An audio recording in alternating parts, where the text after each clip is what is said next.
The twins had inherited his eyes. Norah had known it the instant she first held them. Two tiny, furious babies pressed against her chest in the back room of a healer's cottage at the edge of the ashwood. The old healer whispered prayers to the moon goddess as she worked, never once daring to glance toward the door. Norah understood why. She knew exactly who their father was, and she knew what would happen if anyone discovered the truth. For 5 years, she had buried that secret beneath a borrowed name, a quiet village, and a life built far from the capital. Yet every morning, those amber eyes reminded her of the man she had left behind. She was only 23, but she had already spent 5 years living with the fear that one day he would find her, and when he finally did, she would have nowhere left to hide. The village of Crest Holm sat at the foot of the Greymere Mountains, far enough from the capital that no royal messenger had ever arrived there on anything but an emergency, and even then they came only as far as the inn before turning back. The roads were bad, the winters were worse, and the people who lived there had learned over generations to keep quiet about anyone who arrived without a name and left without an explanation. Norah had arrived without a name. She had given them one that wasn't hers. Mara, she had said the night she stumbled through the door of the inn with her feet bleeding through borrowed boots and her cloak soaked to the bone. Mara. She repeated when the innkeeper's wife pressed a cup of something hot into her hands and asked twice, "Just Mara." No one had questioned it. That was the thing about people who had themselves once needed a new name. They recognized the look. 5 years later, she was known in Crest Holm as the widow with the 2 boys in the herb garden, the one who helped old Benna with her joints in the winter and could predict rain 3 days before the clouds arrived. The villagers trusted her in the way that small communities trust quiet women. Not completely, not unconditionally, but enough to let her stay. The boys were called Edmund and Cale. Edmund was the older one by 4 minutes and had inherited apparently every fraction of his father's gravity. He was 5 years old and already solemn in a way that made visiting traders slightly uncomfortable. He observed people before he spoke to them. He carried stones in his pockets because he liked the weight. He had dark hair that curled slightly at the temples and eyes the color of deep amber. Not brown, not gold, but something caught exactly between the two. Something that made Norah's chest tighten every time the morning light caught them. Cale was everything Edmund was not. Loud, reckless, frequently covered in mud. He climbed things that should not be climbed. He had strong opinions about bread and would argue them. He laughed with his whole body and fell asleep mid-sentence and woke up already talking. He had the same amber eyes and the same dark hair and the same bone structure that Norah saw every time she closed her eyes and tried very hard not to dream. She had loved their father. That was the part she never said aloud. Not to Benna. Not to the innkeeper's wife. Not to the traveling healer who had come through Crest Holm last winter and guessed, from the way Norah held herself, that she was carrying a weight that had nothing to do with poverty. She had loved him before she knew who he was. That was what made it unbearable. The mating ball was held every 5 years in the capital of the Great Hall of the High Seat, by order of the Lichen King himself. It was one of the oldest traditions in the kingdom. A gathering of unmated wolves from every pack, every territory, every rank meant to allow the bonds to form naturally under the open sky if weather permitted or beneath the high glass ceiling of the hall when it did not. No one was required to complete a bond at the ball, but everyone was required to attend if summoned. Norah had been summoned. She had been 22, an omega from a minor noble house that had fallen badly into debt after her father's death. Her mother had died years before. Her only brother, Edwin, was 17 and dependent entirely on her. The summons had arrived in the form of a sealed letter with the crown's mark, and the lord who administered their region had made it very clear that attendance was not optional for those of mating age. She had gone. She had worn a dress that belonged to someone else, borrowed from a cousin who did not want it back. She had stood in the great hall among hundreds of wolves and tried to be invisible. She had not managed it. He had found her near the eastern window, away from the music, watching the courtyard below, where torches moved like scattered stars. She had not known who he was at first. He was not wearing his crown. He was wearing dark riding clothes with a single silver pin at the collar, and he had a cup of wine he wasn't drinking, and the kind of stillness that made the room rearrange itself around him without anyone quite noticing why. He had spoken to her first. She had answered without thinking because she hadn't had time to be frightened. What followed was not what she had expected from a mating ball. There was no overwhelming rush of recognition, no instant loss of will, no sensation she had been warned about by older women who described the pull of a mate bond like a tide taking your feet. What there was instead was a conversation. Quiet, unhurried, slightly strange. He asked about the mountain she came from. She told him about the way the snow fell there, diagonal and fast, and how her brother had once tried to catch it on his tongue for an hour and came inside blue-lipped and triumphant. He had laughed. She had not expected that either. Later, much later, when she was back in the borrowed room she had been given for the night, with the window open and the sound of the ball fading beneath her, she would understand that she had already been lost by then, that the laugh had done it. Or maybe the stillness before it. Or maybe the moment he had turned toward her at the window, as if she were the only person in the hall worth looking at. She had not known then that he was the king. She found out 2 days later. Not from him. He had not sought her again after that night, and she had told herself that meant nothing, that mating balls were full of conversations that led nowhere, that she was an omega from a bankrupt house, and he was just a man with quiet eyes and good boots. She found out from a serving woman who mentioned the king's schedule in passing, and then stopped speaking when she realized what she had said. Norah had stood in the corridor with a cup of cold water in her hand and understood everything. She also understood by then that something had already begun inside her. Not the bond. She was not certain the bond had ever completed. Not fully. Not in the way the old text described. But something had shifted in her blood during those hours. Something that would make itself impossible to ignore within 3 weeks when she was back in her own village alone. And the healer looked at her with an expression that required no words. She had not gone back. She had thought about it. She had thought about it with the kind of desperation that lives behind the eyes and refuses to sleep. She had imagined arriving at the gates of the high seat with nothing. No name worth speaking. No pack. No standing. No proof of anything except 2 lives growing inside her that would one day have his face. She had imagined the council, the nobility, the women who already circled him with their bloodlines and their political weight and their properly ranked houses. And she had thought of Edwin. Her brother was 17, gentle and slow to anger, and already in danger from the debt that had outlived their father. If she arrived at the high seat, claiming to carry the Lycan King's heirs as an unmated omega, with no standing, there were men in that court who would use it as leverage, who would use Edwin as leverage. She had seen what those men did, so she had packed a single bag, told her brother she was going somewhere safe, and would send for him when she could, and disappeared into the roads before anyone could stop her. She had sent word to Edwin twice through traders she trusted. He had written back once to say he was still alive. After that, the letter stopped. She did not know if he was still in the region. She did not know if he was safe. That was the wound that never closed. Not fully. Not the man at the window. Not the choice she had made. But the brother she had left behind. Who had not asked to be left. The morning that changed everything began the way all bad mornings do. Quietly, and with something beautiful happening first. Edmund had found a bird with a broken wing at the edge of the garden. He was kneeling beside it with the seriousness of a much older person, and Cale was beside him arguing in a loud whisper about whether birds preferred worms or berries, and the sun was coming through the trees in long, pale lines, and Norah was watching them from the doorway with her hands wrapped around a clay cup, and feeling for one small, unguarded moment that this was enough. Then the horse came down the road.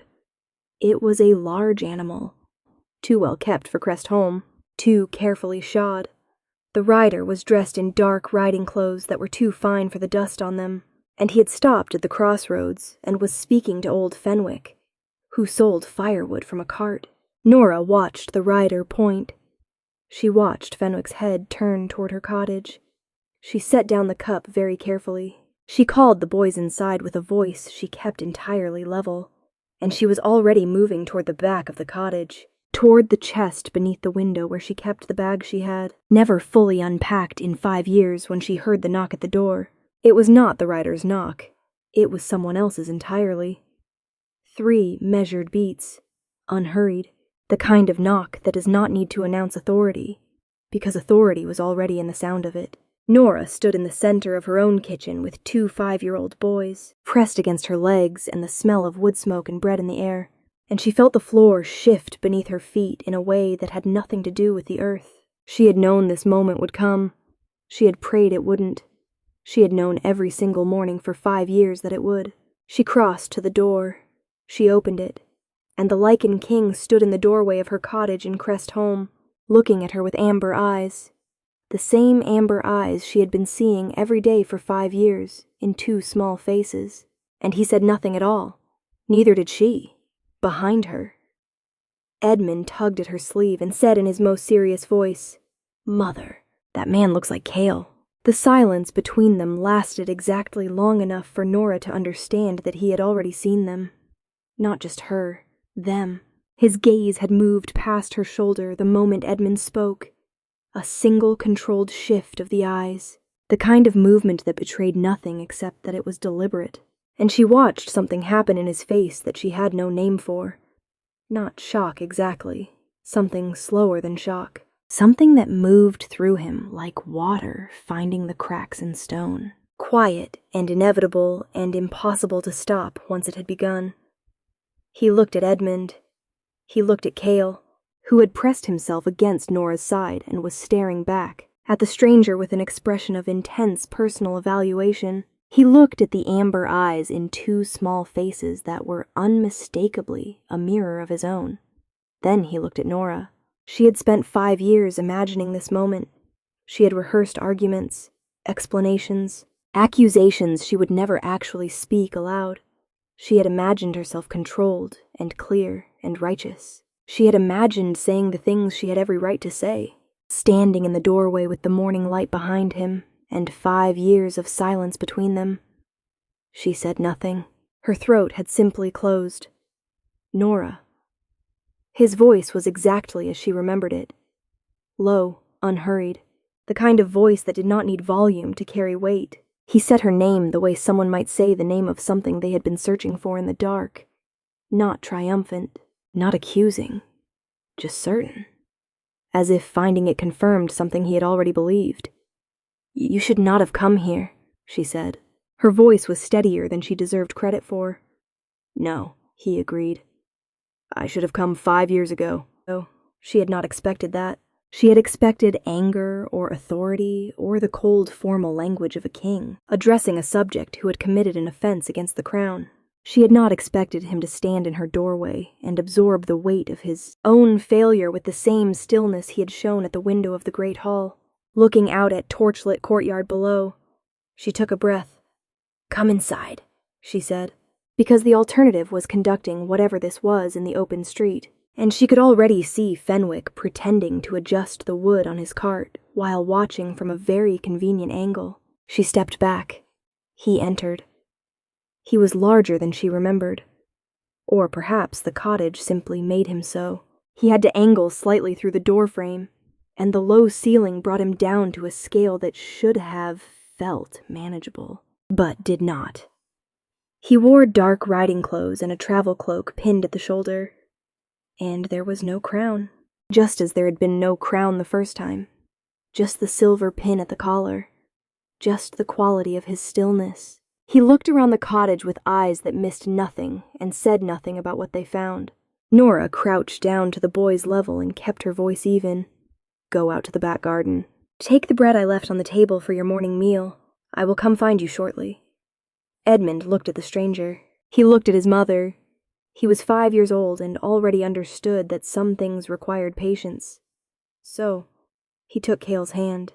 Cale, who had opened his mouth to object, and led him toward the back door without argument. Cale looked over his shoulder once, amber eyes serious in a way they usually weren't before the door closed behind them.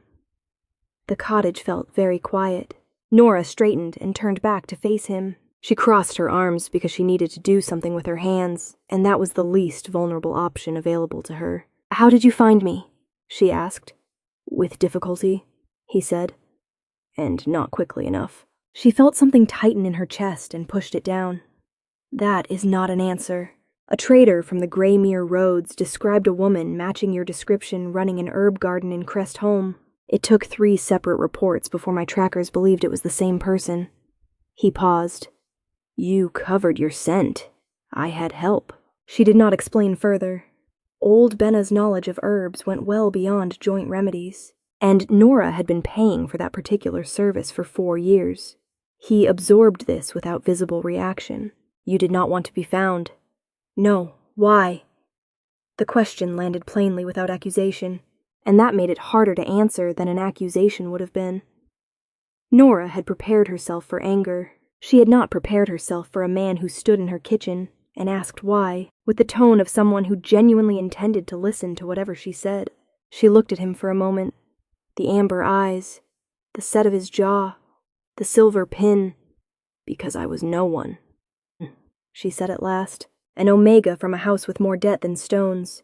No pack, no standing, no political weight worth the breath it would take to speak my name in that court." She paused. "And because I knew what happened to women who arrived at the high seat with claims they could not prove in rooms full of men who had something to lose if those claims were believed." He was quiet for a moment. Something moved through his expression that was not quite pain, but lived in the same territory. "You were afraid," he said. "I was practical," she corrected. "Fear is what comes after you stop moving." "I did not stop moving." "You left your brother." The words hit like cold water. She held herself very still. "I know what I left. Edwin of House Serral." He watched her. "He is in the capital. He has been under my protection for the last 2 years, since my trackers found him in the eastern debt wards and realized whose brother he was." Norah felt the room tilt slightly. She reached for the edge of the table without meaning to. "He is alive." "He is alive and in reasonable health, and currently employed in the records hall of the High Seat, which he appears to find deeply satisfying." A brief pause. "He does not know I have found you. I thought that information should come from you." She exhaled slowly. The relief was so large it had no shape. It was simply everywhere at once, filling every space she had kept carefully closed for 5 years. Edwin was alive. He was in the capital. He had not been swallowed by the debt or the men who profited from it. She realized her hands were shaking and put them flat on the table. "You should know," she said when she had control of her voice again, "that I did not intend to disappear forever. I intended to find a way to return when there was less risk. And then time passed, and the boys were born. And every time I tried to calculate the risk, it only grew larger. A woman alone with 2 children is a different kind of vulnerable than a woman alone." "I know," he said, "and I did not know how you would react." She looked at him directly. "I did not know if you would believe me. I did not know if the bond had completed or if what I felt was entirely one-sided. I did not know if you had taken a chosen mate in the years since. I did not know anything because you were the king, and I was a woman, in a borrowed dress at a ball where I was never supposed to matter." He let her finish. He did not interrupt, did not defend himself, did not offer the kind of immediate reassurance that would have rung false. He simply listened the way he had listened at the window that night, with the particular quality of attention that had undone her then and was doing exactly the same thing now. "I have not taken a chosen mate," he said. "I have not been able to." She looked at him. "The bond does not complete if one side refuses it," he said. "But it does not disappear. It has not disappeared." He held her gaze steadily. 5 years, Norah." She looked away first. "This changes nothing about the danger," she said, keeping her voice flat. "Bringing me to the capital, bringing the boys into a court full of nobles who have spent 5 years positioning their daughters and their nieces and their political alliances around the question of the king's mate. You know what that looks like. You know who benefits from making it complicated? Yes. So you understand why I'm not simply agreeing to whatever you came here to propose. I came here," he said with the same steadiness, "to see if you were alive." That was the first thing. Everything else comes after. She turned back to look at him. He was standing exactly where he had been since he entered. Exactly as still, as if he had no intention of moving until she decided what she wanted him to do. He was not pressuring her. He was not invoking his rank or his crown or the political reality of what those two boys in the garden represented to the succession of the kingdom. He was simply there. She thought of Edmund's face that morning, the serious amber eyes, the stones in his pockets. She thought of Cale, who laughed with his whole body and had never once shown fear of anything except the dark, which he would not admit to. She thought of Edwin in the records hall of the high seat, probably surrounded by scrolls, and quietly content in the way of people who had survived something that should have destroyed them. She thought of 5 years of scent-masking herbs and borrowed names, and nights spent listening to 2 children breathe in the dark, calculating risk. "Sit down," she said finally. "If you came all this way, we are going to talk properly, and then I'm going to make my own decision about what happens next." He sat, and outside in the back garden, 2 5-year-old boys with amber eyes were almost certainly pressed against the wall, listening through the gap beneath the door. Norah knew this because they were their father's sons. And their father, she was beginning to remember, missed nothing. The conversation lasted most of the morning. Norah made tea she did not drink and set bread on the table she did not touch. And Adrian sat across from her with his hands folded and answered every question she asked without deflection. She had not expected that either. She had expected the particular evasion of powerful men, the kind that does not lie outright, but shapes the truth into something more convenient. What she got instead was a man who spoke carefully and completely, and who paused when he did not know the answer rather than filling the silence with something comfortable. She asked why he had not sought her after the ball. He was quiet for a moment before he answered. "I was advised not to." "By whom?" "My council. Specifically Lord Harwick and the 3 senior nobles who manage succession matters." His jaw tightened slightly, the only crack in the stillness. "They told me the bond had not completed. That what I had felt was proximity, not recognition. That pursuing an unmated Omega with no standing after a mating ball would create political complications that could destabilize the court." "And you believed them?" "I believed them for 4 days, he said. After that, I sent trackers to find you. By the time they returned, you had already left your village. Your brother did not know where you had gone." He held her gaze. "I searched for 8 months before Harwick convinced me that you had chosen to disappear, that you had made your preference clear." Norah set down her cup. "He told you I had chosen this. He told me a woman who wanted to be found would have left a trail." A pause. He was wrong. He knew he was wrong. I did not understand that until much later. She looked at him. "What happened to Harwick?" "He is currently under formal investigation by the Crown for 3 counts of fraudulent succession manipulation and 1 count of deliberate interference with a lichen bond." The steadiness in his voice did not waver, but something beneath it had the quality of old anger, the kind that had been controlled for so long it had become structural. "He will not hold his seat on the council much longer." Norah absorbed this. She thought of the 8 months. She thought of herself in the healer's cottage in the Ashwood, giving birth in the dark with no one but an old woman who refused to look at the door, while trackers had been searching for her, and a lord she had never met had been busy explaining why she should stay lost. "He wanted you to take a politically advantageous mate," she said. "He had a niece," Adrian confirmed. "Well ranked from a strong pack. It was a reasonable match by every measure he considered worth measuring. Except the bond.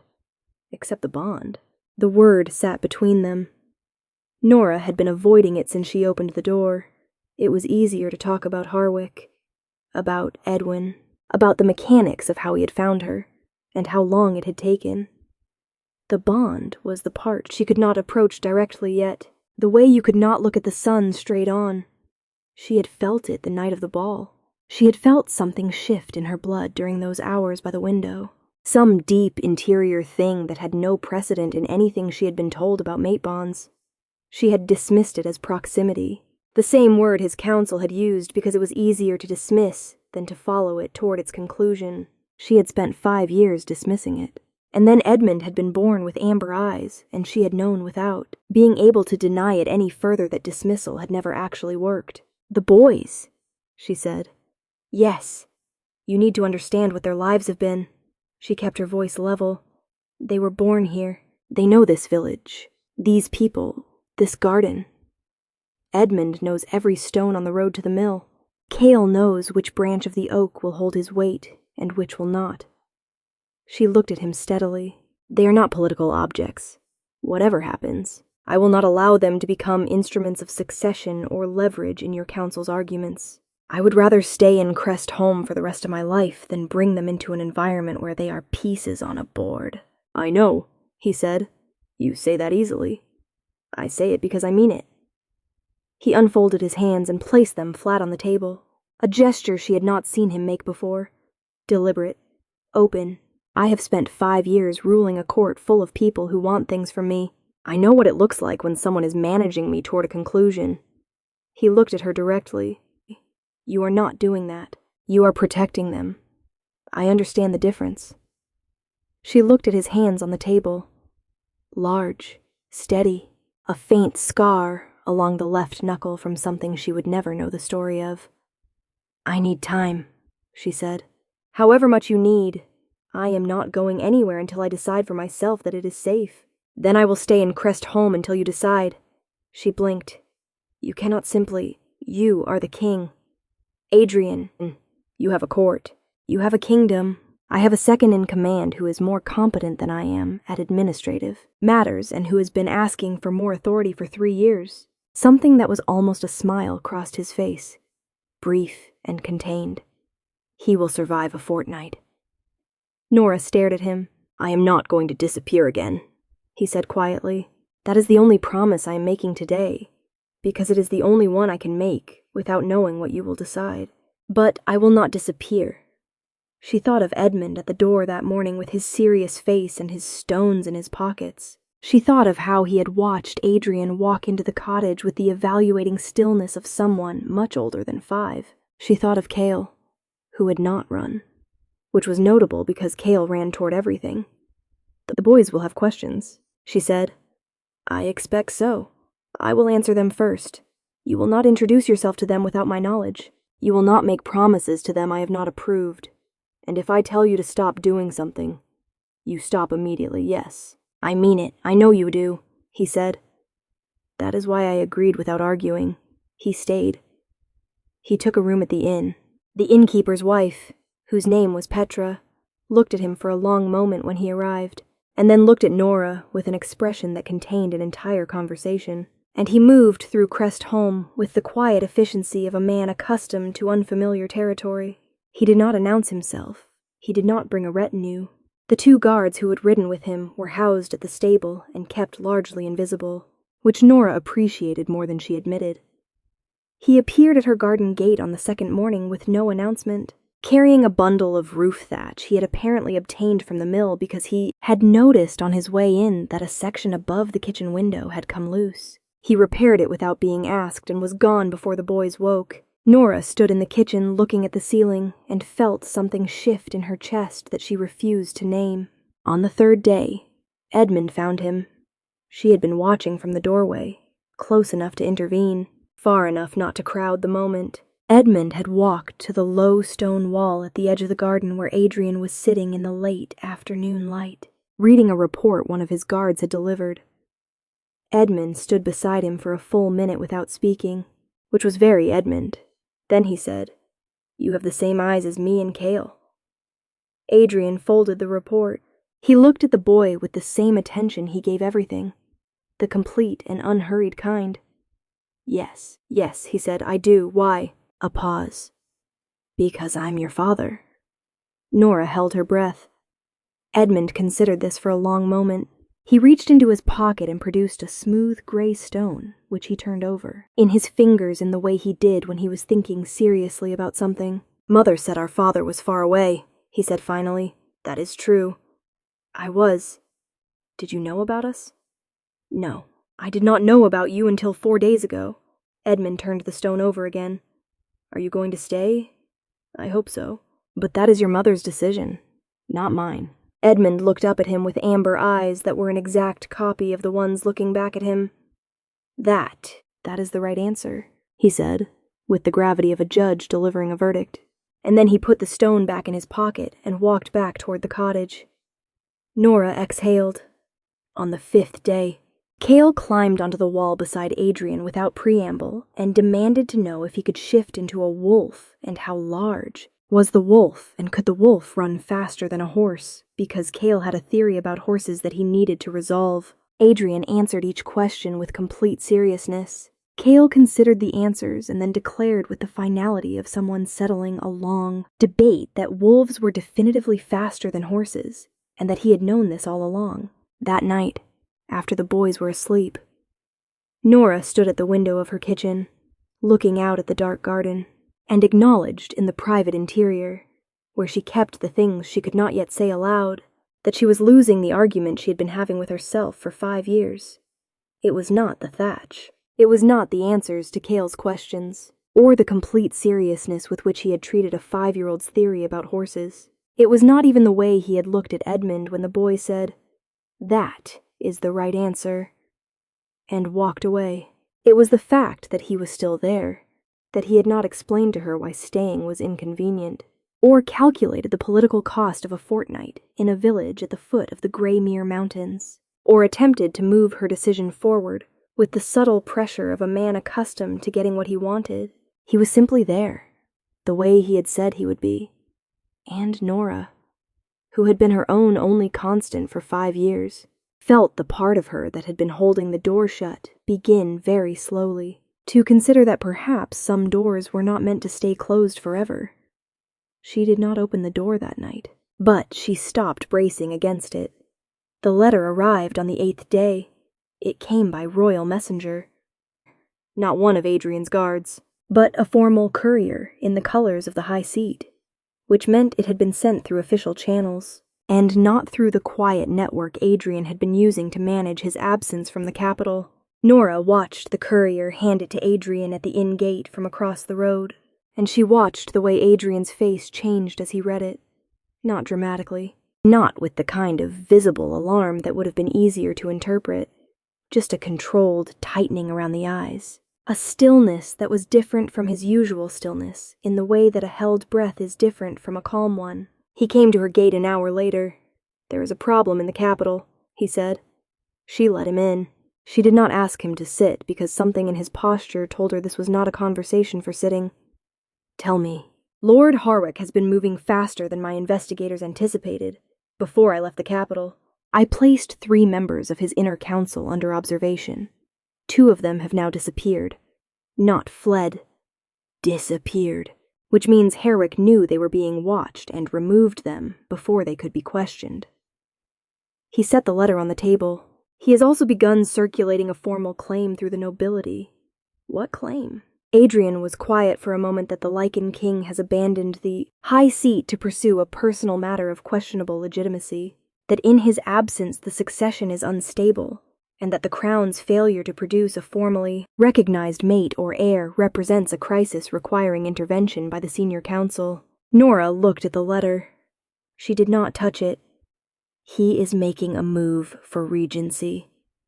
He is building the architecture for one.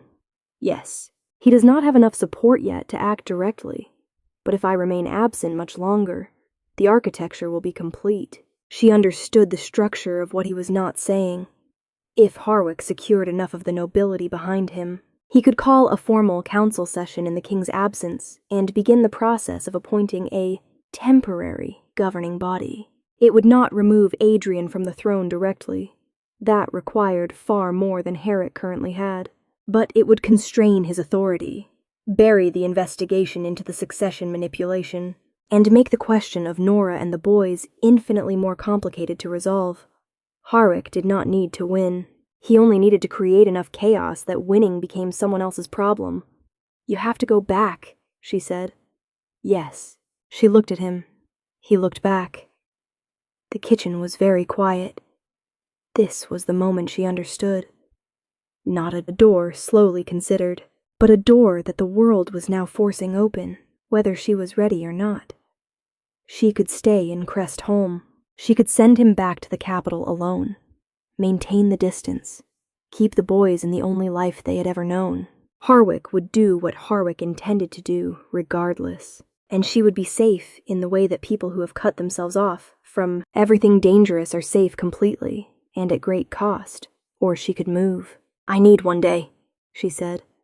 He nodded once. "I will send word to my second to prepare," I said one day. "Adrian, not half a day. Not this afternoon. One full day during which you will not send word to anyone, because I need to explain to 2 5-year-old boys that their lives are about to change, and I need to do that without the pressure of a departure already in motion." Something in his expression softened, in a way she had learned over 8 days to recognize as the closest he came to visible emotion. "One day," he agreed. She told the boys that evening after supper when the fire was low and the cottage smelled of wood smoke and the herbs she had hung to dry above the window. She told them the truth because they were his sons, and they would know a managed version of the truth from a real one, and she refused to begin whatever came next with a story that would have to be corrected later. She told them that their father was a king, that he lived in a great city far from Crest Holm, and that he wanted them to come and live there. She told them that it would be very different from here, and that different was not the same as worse, and that she would be with them every moment. Edmund listened with his hands folded in his lap, which was how he listened to things that required his full processing. "When she finished," he said, "will we come back to visit Benna?" "I will make sure of it," she said. He nodded satisfied. Cale said, "Does the castle have a roof you can climb?" Norah thought about the high seats towers, which were extremely tall and completely unsuitable for climbing. "We will find somewhere appropriate for climbing," she said carefully. Cale considered this and decided it was acceptable. She sat with them until they were asleep, and then she went back to the kitchen and stood at the window for a long time, looking at the dark garden. The herb beds she had planted herself, the stone wall Edmund had helped her rebuild after last winter's frost had split the mortar, 5 years of a life she had built from nothing, from borrowed name and borrowed boots, and the particular stubbornness of someone who has no other option. She was not leaving because she had been given no choice. She wanted to be clear about that, at least to herself. She was leaving because she had made a decision because Harwick was moving and Edwin was in the capital, and the bond that she had spent 5 years calling proximity had never actually gone quiet. Not once. Not for a single night. Because her boys had amber eyes and a father who repaired thatching and answered questions about horses with complete seriousness and had not in 8 days once attempted to use his rank to move her faster than she was willing to go because she was tired of the door. In the morning she found Adrian at the inn gate before he came to her. She had the boys with her, each carrying a small bundle. She had her own bag, the one she had never fully unpacked, now fully packed for the first time in 5 years. He looked at her. He looked at the bag. "I have conditions," she said. "Tell me. The boys are introduced to the court on my terms and my timeline. No formal presentations until I determine they are ready." Agreed. "The investigation into Harwick continues without political interference, and I'm informed of its progress." Agreed. "Edwin is told I am alive by me, not by a messenger or a council member. I speak to my brother first. He will be waiting in the private wing when we arrive. No one else will know until you are ready." She looked at him for a moment. "And the bond," she said more quietly. He waited. "I am not refusing it," she said. "I am also not ready to accept it the way the old texts describe, as if it were simply a thing that happens to you. I need it to be a choice. My choice when I'm ready to make it. Then it will be your choice," he said. "When you are ready." She nodded once. Then she picked up her bag. The road to the capital took 4 days by carriage, which Adrian had arranged. A well-sprung traveling carriage, not a royal one. Nothing that announced itself on the road. Norah was grateful for that. She was not ready to be announced. Cale spent the first day with his face pressed to the window, narrating everything he saw with the enthusiasm of a herald who had been waiting his entire life for this assignment.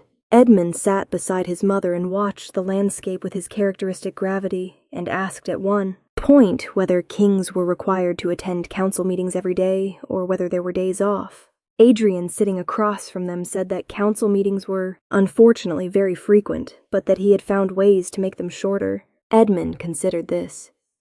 How? If you begin the meeting by asking everyone to submit their concerns in writing before they speak, they take less time because people are less willing to repeat themselves when they have already committed the argument to paper. Edmund looked at him with an expression that was almost not quite impressed. That is efficient, he said. It is, Adrian agreed. Norah, watching this exchange from her corner of the carriage, felt something loosen in her chest that had been wound tight since the letter arrived. On the third night, they stopped at a way station, a solid stone building maintained by the Crown for traveling officials. With a fire already laid and rooms prepared, the boys were asleep within an hour of arriving. Exhausted by 3 days of travel and the particular intensity of Cale's ongoing commentary on everything they had passed, Norah sat by the fire in the main room, too tired to sleep, which was a condition she knew well. She heard Adrian come in from checking the perimeter. One of the guards had reported movement in the trees, which turned out to be a deer, and he settled in the chair across from her without speaking. They sat in silence for a while. It was not uncomfortable. It was the kind of silence that had developed slowly over 8 days in Crest Home, the kind that did not require filling. Harwick knew about the boys, she said. Adrian looked at her. Not immediately, she said, but at some point in the last 5 years, he must have heard something. A rumor, a traitor's story, something, and he chose not to tell you, because 2 legitimate heirs in Crest Home were far less useful to him than the continued question of succession. She looked at the fire. He did not just take 8 months from us. He took 5 years. Yes, Adrian said. His voice was very quiet. I want him held accountable for that specifically, not just the succession manipulation. For that he will be, Adrian said. I give you my word. She looked at him across the fire, the amber eyes in the low light, 5 years of distance and the bond that had never gone quiet. And 2 boys asleep in the next room, who had their father's gravity and their father's laugh, and their father's way of observing the world before they committed to it. I believe you, she said. It was the first time she had said those words to him. They both understood what they cost. He did not make it into more than it was. He simply held her gaze and nodded the way a man does when he has been given something he knows he must deserve before he celebrates it. The fire burned down. Outside the forest was quiet, and somewhere between the way station and the capital, in the space of a night that required no explanation.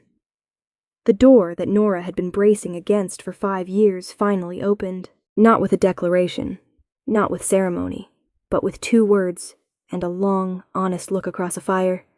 I believe you. It was enough for now. It was more than enough. The high seat was larger than Norah had remembered.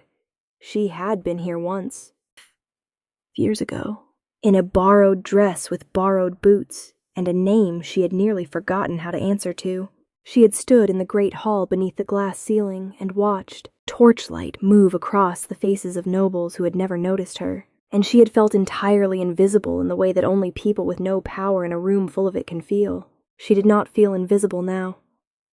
The carriage entered through the eastern gate at mid-morning, and the guards at the arch stood aside without ceremony. Adrian had sent word ahead that the arrival was to be quiet. No fanfare, no formal assembly. The courtyard was nearly empty. The cobblestones were the same gray she remembered, and the towers rose against a pale sky exactly as they always had. And the smell of the place was wood smoke and stone and horses, and the particular cold that lived inside thick walls regardless of the season outside. Edmund pressed his face to the window. Cale had already climbed half off the seat. Sit, Norah said without looking up from the gate they were passing through. Cale sat briefly. They were brought to a private wing on the west side of the castle. Not the royal quarters. Not yet. Not until Norah decided what she wanted decided. And the rooms were warm and clean with high windows that caught the morning light and beds with proper linen and a sitting room where someone had left a plate of honeycakes on the table, which Cale discovered within 30 seconds of entering. Adrian stood in the doorway of the sitting room while Norah looked at the space. "Your brother is in the library, at the end of this corridor," he said. "When you are ready." She was ready immediately. She had been ready for 5 years. Edwin was 22 now, and tall in a way he had not been at 17, with the same narrow face she remembered, and ink-stained fingers that told her everything she needed to know about how he had spent his time in the records hall. He was sitting at a long table with 3 open ledgers in front of him, when she appeared in the library doorway, and he looked up with the distracted expression of someone interrupted mid-thought, and then he went completely still. "Norah," he said. The word came out barely above a whisper. She crossed the library in 5 steps and held her brother for a long moment without speaking. He was shaking slightly. So was she. The ledgers and the ink and the years fell away entirely, and they were just 2 people from a bankrupt house who had survived things they should not have had to survive alone. "I am sorry," she said into his shoulder. "I am so sorry I left you." "You sent traitors," he said. His voice was unsteady. "I knew you were alive. I knew you were protecting someone." He pulled back enough to look at her. "I heard there were children." "Twin boys," she said. "Edmund and Cale. They are in the West Wing currently destroying a plate of honey cakes." He laughed. A real laugh, sudden and slightly watery.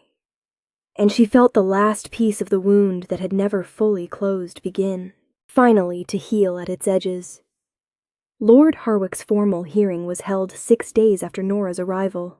She was not required to attend. Adrian had made that clear, but she chose to, and she sat in the gallery of the council chamber in a dress that was her own, not borrowed, not inherited, but chosen from the wardrobe that had been quietly prepared for her, deep green wool with a silver clasp at the collar, and she watched the proceedings with the stillness she had learned from 5 years of keeping herself upright through things that wanted to knock her down. Harwick was a broad man in his 60s with the bearing of someone who had held power long enough to mistake it for a permanent condition. He entered the chamber with the controlled dignity of a man who believed he could still manage the outcome, and he looked towards the gallery once, a brief, calculating scan, and his eyes found Norah and stopped. She held his gaze without expression. He looked away first. The evidence was read by Adrian's senior investigator, a lean woman named Corin, who had the voice of someone accustomed to rooms that did not want to listen to her.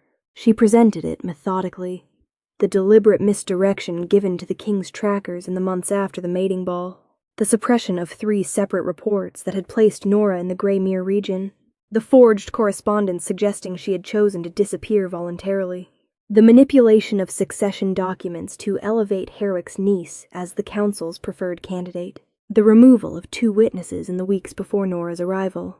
Each item landed in the chamber like a stone dropped into still water. Not dramatic, not theatrical, simply present and unavoidable. Harwick argued that he had acted in the best interests of the kingdom's stability, that an unmated Omega of no standing had represented a genuine political risk, that his decisions, while aggressive, had been made in service of the crown. Adrian, seated at the head of the chamber, let him finish. Then he said quietly and completely, "You decided what the king needed without asking the king. You decided what the kingdom required without consulting the law. And you made those decisions while concealing evidence that 2 legitimate heirs existed and were being raised in poverty without protection or recognition." He paused. "The argument that you acted in the kingdom's interest fails at every point where your personal interest and the kingdom's interest coincided. I am not interested in what you believed you were doing. I am interested in what you did." Harwick was stripped of his council seat, his title, and his estate within the hour. He was remanded to house confinement pending further proceedings. His niece, who had known nothing of the manipulation and had no part in it, was formally absolved and left the chamber with her dignity intact, which Norah thought was correct. As Harwick was escorted out, he passed below the gallery. He did not look up again. Norah watched him go and felt something release in her chest. Not triumph exactly, but the specific relief of a weight that has been carried so long. You stopped noticing it until the moment it was set down. The formal presentation happened 3 weeks later because Norah had said 3 weeks, and Adrian had agreed to 3 weeks, and 3 weeks it was. By then, Edmund had developed a considered opinion of the council chamber's acoustics and had explained them in detail to 2 senior council members who had not known what to do with him and had subsequently become slightly devoted to him. Cale had located every climbable surface in the West Wing and ranked them by difficulty, and had also made firm friends with 4 members of the castle guard who appreciated his commitment to knowing things. Edwin had moved into rooms near the library and was quietly happier than Norah had ever seen him surrounded by ledgers and records and the particular peace of someone doing exactly the work they were made for. Old Benna had been sent for from Crest Home at Norah's request and had arrived on a cart with 3 bags of herbs and the expression of a woman who was not surprised by anything. She was installed in a set of warm rooms near the castle's healing wing and was already consulting with the senior healer about joint remedies within 2 days of her arrival. The innkeeper's wife, Petra, had sent a letter that made Norah laugh for the first time in longer than she could calculate. The presentation was held in the Great Hall, the same hall where the mating ball had taken place 5 years before, beneath the high glass ceiling, with the morning light coming through in long, bright lines across the stone floor. The nobility of Valdemir was assembled. There were a great many of them, and they had a great many opinions, and Norah could feel those opinions like a physical pressure in the air.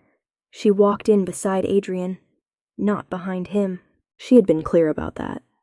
Edmund and Cale walked with them, Edmund with his hands clasped behind his back in unconscious imitation of his father, Cale looking at the ceiling with obvious structural assessment.